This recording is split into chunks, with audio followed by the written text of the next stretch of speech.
how do you build a wedding photography business you love? Well, you get clients that you love. But how do you book those clients? Like, how do you even get there? Engagement season is coming upon us. So this is, I think, a very important question to ask right now. And I think I have a few answers for you. Hey, I'm Luke Cleland. I'm a wedding photographer based in Toronto, and I've been a wedding photographer for now, it's either 12 or 13 wedding seasons, which means I have gone through a lot of cycles of shooting weddings, booking weddings, shooting weddings, and booking weddings. And the consistent thing over all of those years is that people get engaged at the same time, all the time, every year, all around the world. They get engaged between November, which is about American Thanksgiving, all the way to February, Valentine's Day. And this is not just North America. This is not just the US or Canada. This is all around the world. I saw this statistic that I think questioned like 20,000 couples from all around the world. And the number one month for people to get engaged is December. So whether you're watching this in the months coming up to December, which it is right now, or any time of the year, if you're a wedding photographer, this is a really important time for you. It is a very important time to book weddings, and you need to be properly prepared for this because this will influence your next wedding season, right? It will influence how your entire next year looks in how you prepare for these kind of engagement season months. And so I came up with this little system of 5 steps in order to prepare yourself for this exact wedding season. And now I'm not just like sitting here putting out points and like maybe this can help you. Guys, I run a wedding photography business. Yes, I have this YouTube channel, but I run my own wedding photography business, and I'm thinking about these exact things. I'm thinking about, what do I want my next year to look like? What are the type of couples that I want to book for my wedding photography business?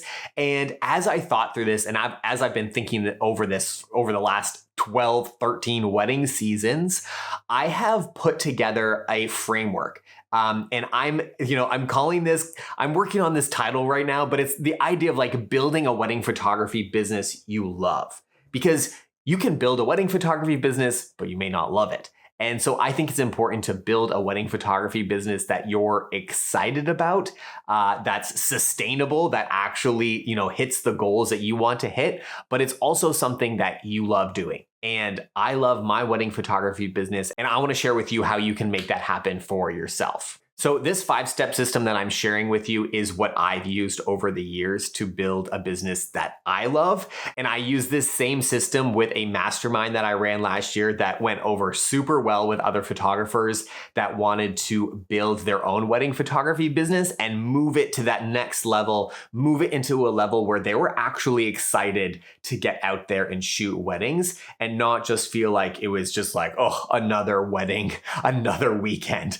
So in this video, I'm going to do an overview and explain each of the 5 steps and how they all kind of work together and how you should use them at whatever stage of business that you're in. And then over the next 5 weeks, I'm going to go into detail in each one of these steps, explaining to you like what you should be doing at each of these steps in order to build that wedding photography business that you love. And at the end of that, if you're like, Luke, this is awesome, but I want some guidance, I want some community around this, I'm going to be running another mastermind in November. Oh, I'm very excited about this. It's going to be a 6-week mastermind. If you want to learn more about this, this is all going to be around this exact system. So if you want to learn more about it, check it out in the link below. It's going to be another application only mastermind. So if you are interested, make sure that you check it out, see what it's all about, and make sure you apply if you want one of those seats because they are going to be limited. I keep this to a small cohort so that you can get to know other photographers around the world and you can get the most out of it. So check it out if you're interested. It's going to be starting in November, and the link will be in the description below, and I'll also put it in the comment. So I spent many years of my wedding photography business as I was growing it. There'd be so many times where I just would sit down and not know what to do next. I felt like there was 1,000 things to do, and I would often get overwhelmed because it would feel like, oh, I want to grow my business to this, but I have like a million things to do. And as I spent those years struggling and figuring out like, what do I do next? I kind of accidentally came up with this system to just help me not feel so overwhelmed and help me actually make progress in building a wedding photography business that I was excited about. Because 5 years into my own wedding photography business, I hated it and I was done with it. I wanted to do something else. And it wasn't until I worked with my wife, Allie, and we completely rebranded and rethought how to do wedding photography that I was like, oh, wow, you know what? I love wedding photography. I want to keep doing this. And that whole process, I boiled down into these steps. Okay, so I'm going to just tell you what the 5 are, and then we'll go through them in an overview to kind of give you an idea of where we're going with all of this. So the 5 are: the number 1, you are your problem. The second one is find your pillars. The third one is develop your product. The fourth one is build your brand. And the fifth one is find your people. So the first thing that I'll say about these steps is that you never stop with them. This is more of like an order of things that you go on, and you create this loop over and over and over again. And as you grow your business, you kind of start at the beginning and you work through it over and over and over again. That's why this works so well with the mastermind, because it didn't matter where people were in their journey, how many weddings they were booking, what level of their brand it was. Like, this works for everyone. And as you go through the steps one after another, once you get to the end, you can go back to the beginning, start again, and go through each of these steps. So the first one is that you're the problem. I think it is very easy to look on Instagram, to look on YouTube, and create all of these problems for why your wedding photography business isn't working the way you want it to be. Your clients aren't the clients that you want. It's easy to look out at your clients, at the world and whatever, and be like, the problem is out there. Oh man, the issue is that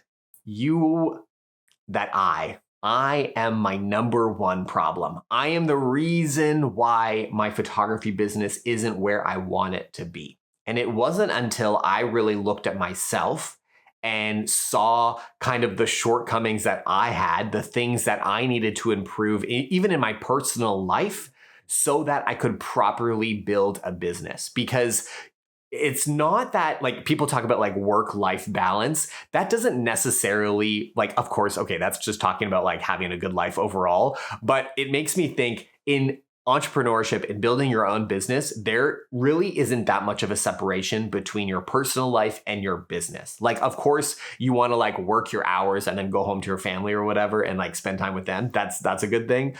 But your personal life will directly influence your business. If I'm feeling lazy and I'm not going to the gym and I'm eating terribly, that's going to affect my business. That's going to affect my mindset. That's going to affect my productivity and all of those things. So the first thing is to like look at what are some glaring things in your life that you could really work on so that you could ultimately grow a better business, because that is going to lead directly into how you build your own business. So the second one is finding your pillars. So once, you start getting the gears going, you're getting a little bit more productive, you're working a little, like few more hours. Now it's time to sit down and think about what is important to you.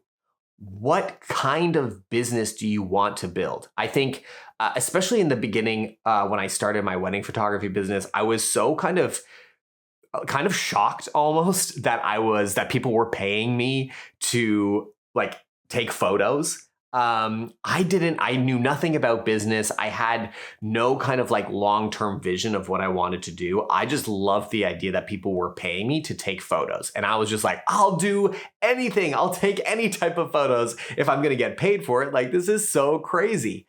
That is a really bad business plan, because what happens is that if you'll just do anything for anyone as long as they pay you, that can only last a few years.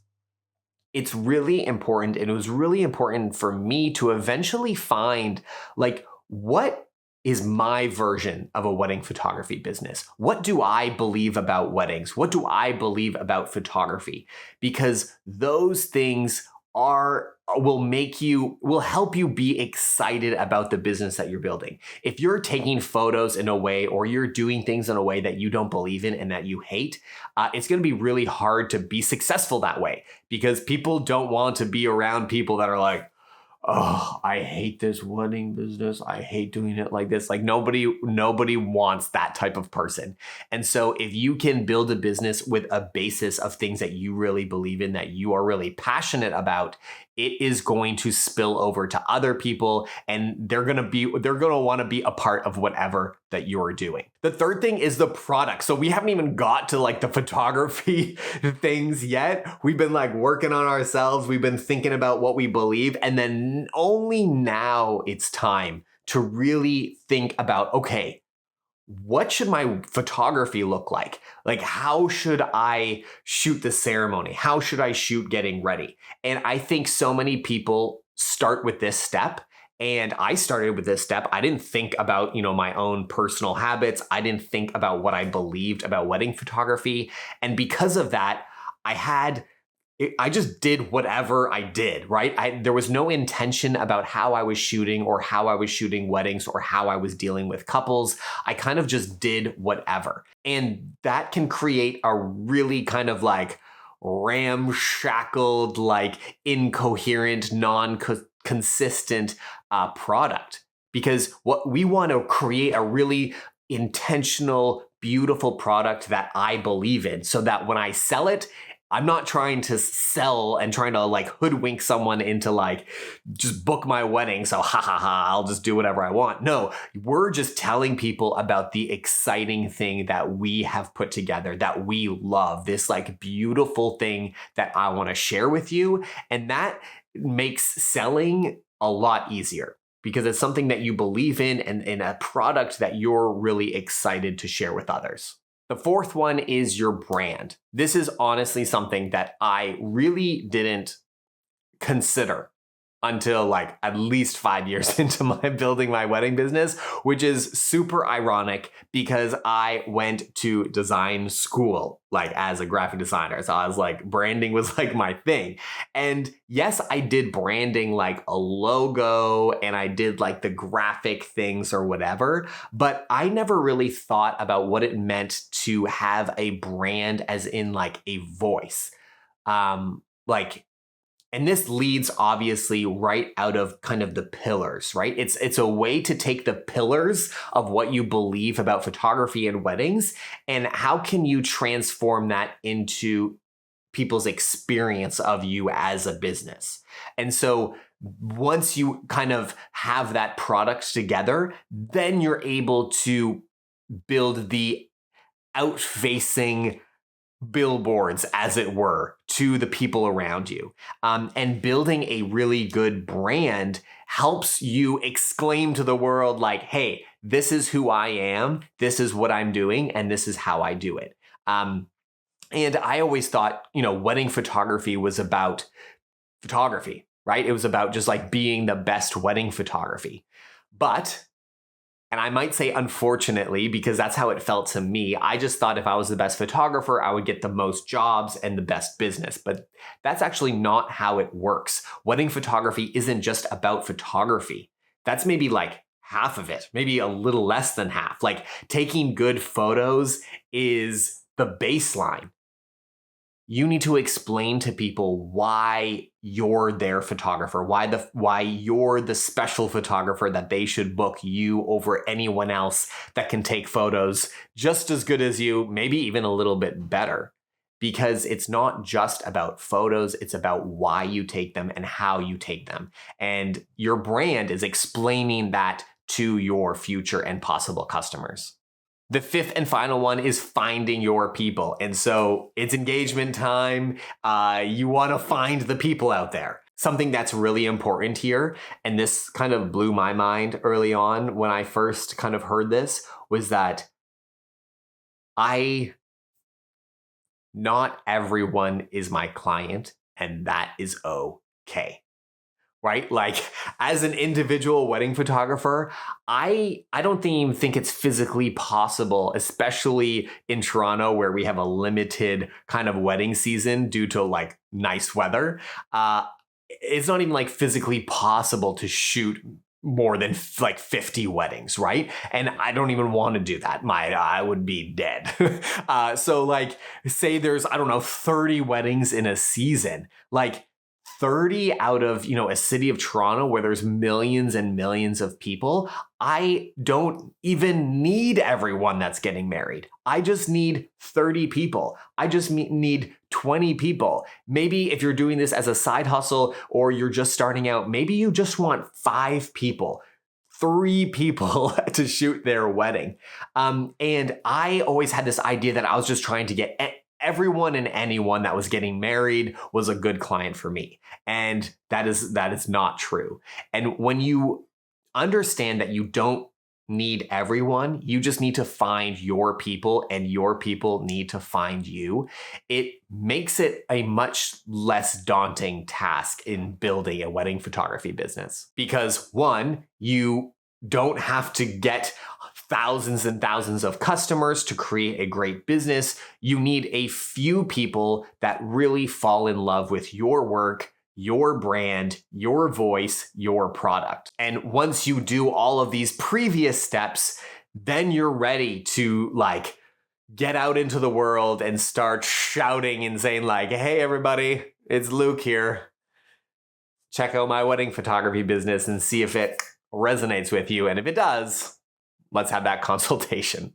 So I hope those things were helpful as you think about building your own wedding photography business in this coming year. And I'm really excited to jump into each one of these things, go into much more detail about each one of these steps. And of course, like I mentioned, if you're interested in the mastermind, if you want to go through these things with myself and other photographers just like you, make sure you go to the link below to find out more. And that is where you can apply for one of the spots. And let me know in the comments if any of these steps really like stood out to you. Did any of them really be like, ooh, I should work on this for this upcoming season? Let me know. I'd love to hear from you. And I cannot wait to get into the rest of these and hopefully see some of you in the mastermind next month.